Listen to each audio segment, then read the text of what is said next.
বাবা হাল, আমার শাড়িটা ছিঁড়ে গেছে, এইটা পরে কেমনে থাকি? তুই কিছু একটা কর বাবা। আচ্ছা মা, আমি আজকেই শাড়ির ব্যবস্থা করতেছি। মায়ের শাড়ি ছিঁড়ে গেছে, এই বাড়িতে বাজার সদাই নাই, আজ আমাকে কাজ করে টাকা জোগাড় করতেই হবে, অভাব দূর করতেই হবে।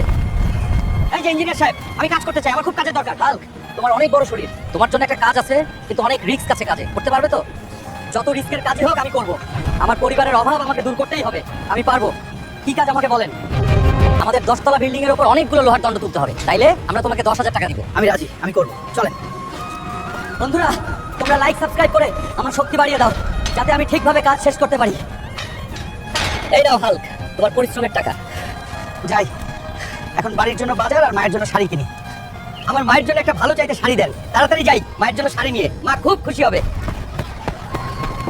মা, এই নাও বাড়ির বাজার আর নতুন শাড়ি। তোমার জন্য এনেছি মা। শাড়িটা কেমন হলো বলো মা? ওরে আমার সোনার টুকরা হাল্ক, তুই অনেক বড় হবি জীবনে। এই বস, আমি খাবার রান্না করে আনি, পেট ভরে খাবি।